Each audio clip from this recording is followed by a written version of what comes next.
Welcome to notes यार YouTube channel. आज हम बायोसिंथेसिस ऑफ हार्मोन के अंतर्गत biosynthesis of amino acid hormone का डिटेल स्टडी करेंगे। सिनॉप्सिस में हम देखेंगे introduction, definition, characteristic of amino acid hormone. Next देखेंगे biosynthesis of amino acid hormone, conclusion और एट द एंड देखेंगे रेफरेंस। तो चलिए शुरू करते हैं इंट्रोडक्शन से। बायोसिंथेसिस ऑफ हार्मोन तीन शब्दों से मिलकर बना है, बायो सिंथेसिस और तीसरा शब्द है हार्मोन। बायो का अर्थ होता है लाइफ या जीवन, सिंथेसिस का मतलब होता है फॉर्मेशन और हार्मोन का अर्थ होता है केमिकल मैसेंजर या फिर केमिकल सब्सटेंस। लिविंग ऑर्गेनिज्म द्वारा सेल में केमिकल रिएक्शन के जरिए हार्मोन प्रोड्यूस करना ही बायोसिंथेसिस ऑफ हार्मोन है। लिविंग ऑर्गेनिज्म जैसे प्लांट हो गए, एनिमल हो गए, इनके सेल में केमिकल रिएक्शन होगा जिसके जरिए क्या होगा, हार्मोन का प्रोडक्शन होगा। इसी प्रोसेस को हम कहते हैं बायोसिंथेसिस ऑफ हार्मोन। जैसे प्लांट और एनिमल अपने सेल के अंदर कुछ स्पेसिफिक प्रोसेस से यह हार्मोन बनाते हैं जो उनके ग्रोथ, मेटाबॉलिज्म और डेवलपमेंट में हेल्प करते हैं। केमिकल स्ट्रक्चर के आधार पर हार्मोन को peptide hormone, amino acid derived hormone और स्टेरॉयड हार्मोन में क्लासिफाई किया गया है। बायोसिंथेसिस ऑफ हार्मोन के अंतर्गत हम इन तीनों हार्मोन के बायोसिंथेसिस का स्टडी करेंगे। प्रीवियस क्लास में हमने पेप्टाइड हार्मोन का डिटेल स्टडी किया था।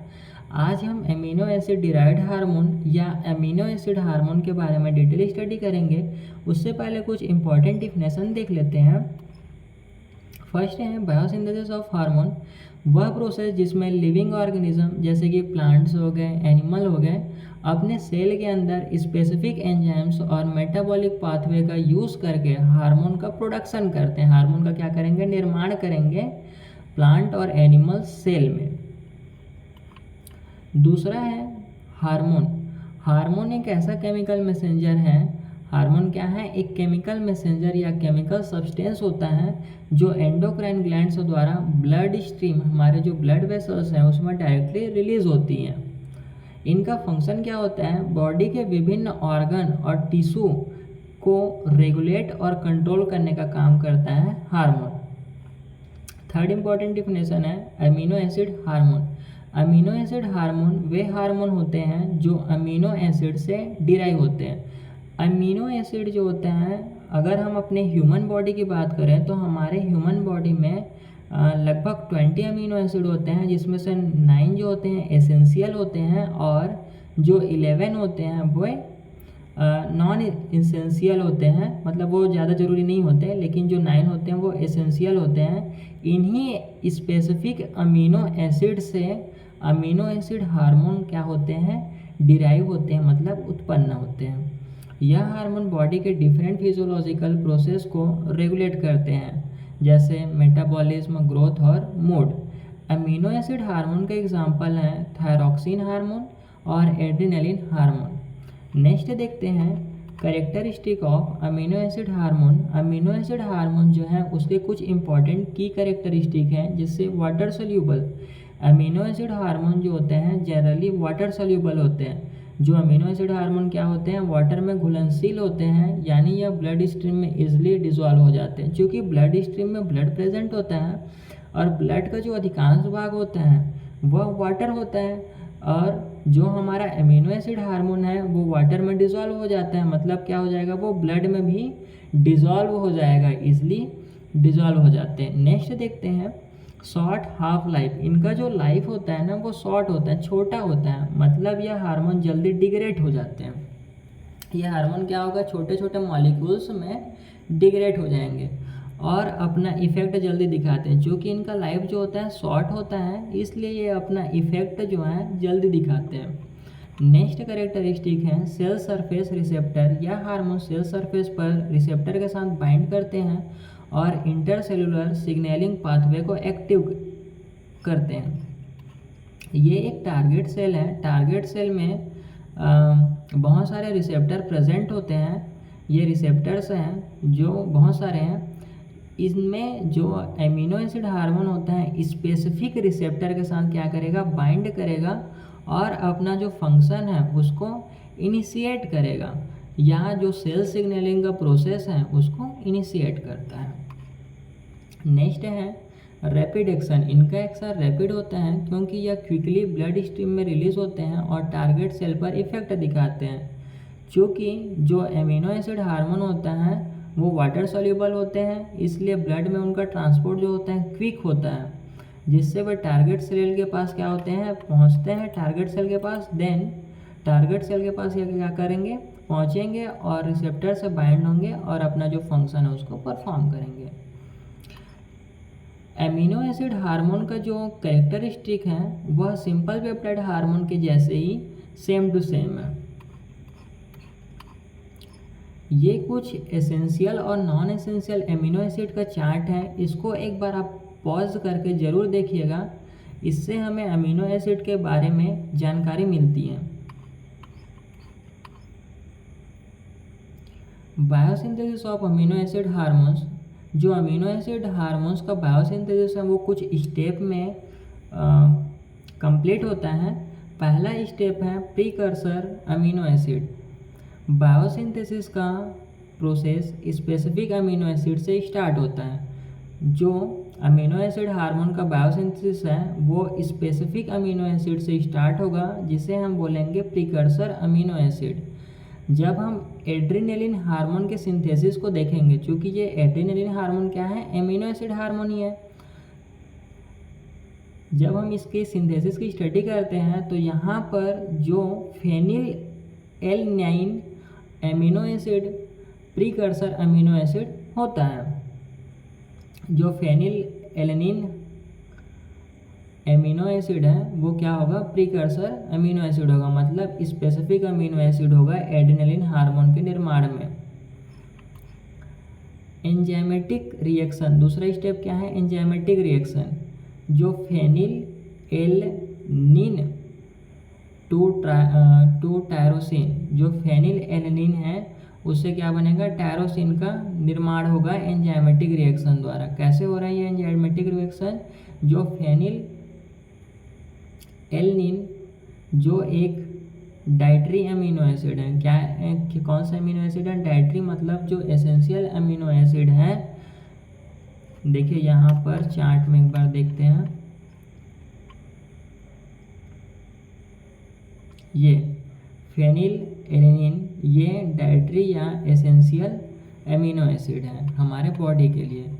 इससे फेनिलिन हाइड्रोजाइलेज एंजाइम की मदद से हाइड्रोजाइलेट होता है और टायरोसिन बनता है। यह रिएक्शन लीवर में होता है, फिर टायरोसिन ब्लड में सीक्रेट करते हैं। थोड़ा सा इसको डायग्रामेटिक स्ट्रक्चर में देखते हैं, ज़्यादा समझ में आएगा।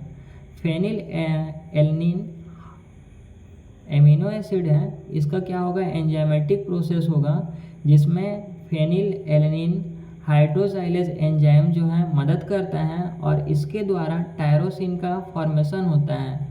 जो टायरोसिन जो फॉर्मेशन हुआ है वह ब्लड में क्या होता है, ब्लड स्ट्रीम में ब्लड के साथ सर्कुलेट होता है। ये जो प्रोसेस है फेनिल एलनिन से टायरोसिन बनने का, ये प्रोसेस लीवर में परफॉर्म होता है।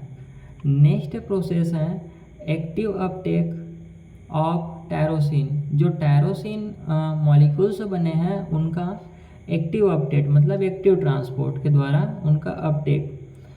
टायरोसिन ब्लड स्ट्रीम के क्रोमोफिन सेल के अंदर एक्टिव ट्रांसपोर्ट के जरिए इंटर करता है। यह सेल एड्रेनल मेडुला में लोकेटेड होता है। ये देखिए ये किडनी है, किडनी के ऊपर में एड्रिनल ग्लैंड प्रेजेंट होता है। दोनों के किडनी के ऊपर एक एक एड्रिनल ग्लैंड प्रेजेंट होता है। जब हम इसका टीएस कट करेंगे तो इसका जो मिडिल वाला पोर्शन है इसको हम बोलेंगे एड्रिनल मेडुला, और यहाँ पर प्रेजेंट होता है क्रोमैफिन सेल।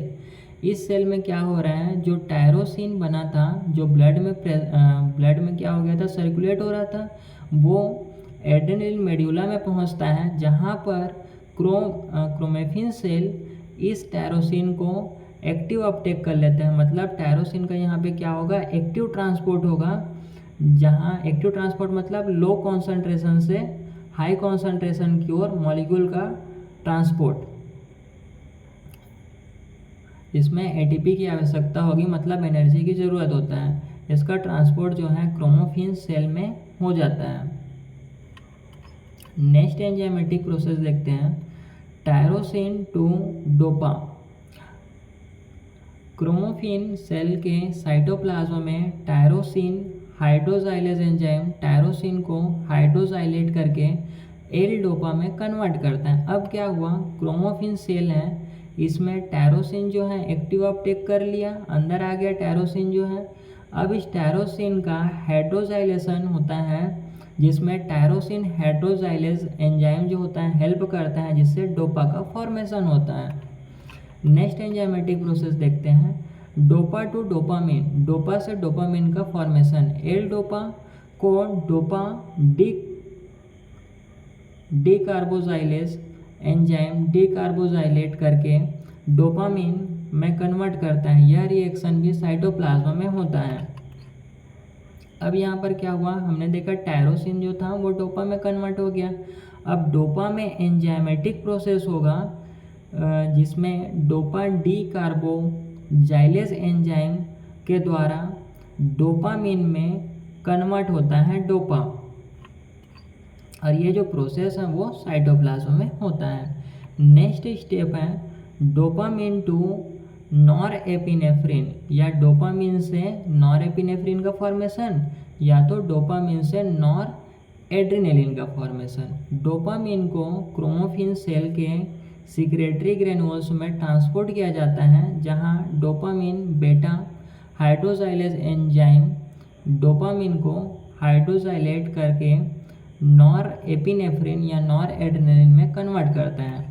डायग्रामेटिक स्ट्रक्चर में देखते हैं, यहाँ पर डोपामाइन क्या है, साइटोप्लाज्म में बना हुआ है, इसको सेक्रेटरी ग्रेन्यूल्स हैं, ये सेक्रेटरी ग्रेन्यूल्स हैं, इसके द्वारा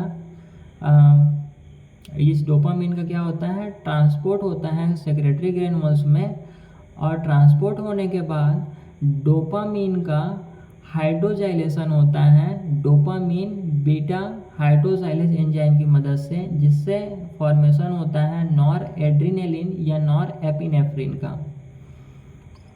नॉरएड्रेनालिन और नॉरएपिनेफ्रिन जो है वो सेम ही है, एड्रेनालिन को एपिनेफ्रिन भी बोला जाता है, ठीक है। फिर नेक्स्ट स्टेप में देखते हैं नॉरएड्रेनालिन टू एड्रेनालिन, जो नॉरएड्रेनालिन से एड्रेनालिन हार्मोन का फॉर्मेशन।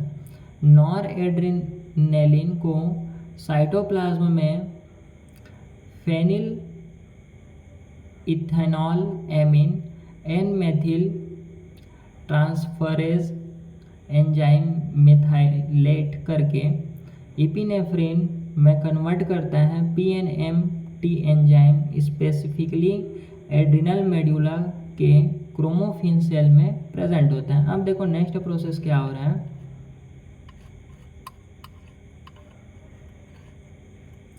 यहाँ पर नॉरएड्रेनालिन का फॉर्मेशन हुआ, नॉरएड्रेनालिन का मेथिलाइलेशन होगा पीएनएमटी हार्मोन की पीएनएमटी एंजाइम की उपस्थिति में, जिससे एड्रेनालिन का फॉर्मेशन होगा, और ये एड्रेनालिन का फॉर्मेशन कहाँ हो रहा है, साइटोप्लाज्म में।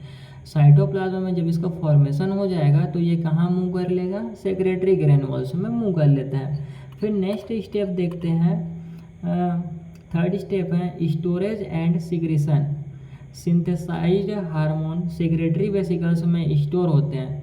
जो हार्मोन यहाँ पे बन गए हैं एड्रेनालिन हार्मोन, वो सेक्रेटरी वेसिकल किसके पास होगा, गोल्गी बॉडी के पास होगा। जो हार्मोन है उसको पैकेजिंग कर देते हैं गोल्गी बॉडी सेक्रेटरी वेसिकल्स में, और वहीं पर स्टोर हो जाता है। और जब स्पेसिफिक स्टिमुलस मिलता है तो ब्लड स्ट्रीम में ये रिलीज हो जाते हैं। इस प्रकार हमने देखा जो अमीनो एसिड का बायोसिंथेसिस जो है कुछ स्टेप में पूर्ण होता है, और ये स्टेप जो होते हैं सेल के अंदर होते हैं। नेक्स्ट है conclusion, amino acid hormone critical role play करता है बॉडी के वेरियस फिजियोलॉजिकल प्रोसेस को रेगुलेट करने में। जो अमीनो एसिड हार्मोन है फिजियोलॉजिकल प्रोसेस को रेगुलेट करने में इम्पॉर्टेंट रोल प्ले करता है। इनकी बायोसिंथेसिस स्पेसिफिक अमीनो एसिड और एंजाइमेटिक रिएक्शन के थ्रू होती हैं। इनका जो बायोसिंथेसिस है मतलब लिविंग ऑर्गेनिज्म के अंतर्गत जो सेल हैं उसमें इनका जो फॉर्मेशन है वह स्पेसिफिक अमीनो एसिड से होगा और एंजाइमेटिक रिएक्शन के थ्रू होता है। यह हार्मोन जो होता है वाटर सॉल्युबल होता है, अर्थात वाटर में घुलनशील होता है अमीनो एसिड हार्मोन, और अपना इफेक्ट रैपिडली दिखाते हैं, और इनका जो इफेक्ट होता है वह रैपिड होता है। इनकी अंडरस्टैंडिंग एंडोक्राइनोलॉजी और मेडिसिन के फील्ड में इम्पॉर्टेंट है। बायोसिंथेसिस ऑफ हार्मोन का स्टडी हम इसलिए करते हैं ताकि हम एंडोक्राइनोलॉजी और मेडिसिन साइंस या मेडिकल साइंस को अच्छे से समझ सकें, इनके यूज़ को। नेक्स्ट है reference text book of endocrinology R.H. Williamson and endocrine physiology C.R. Martin. Thank you for watching.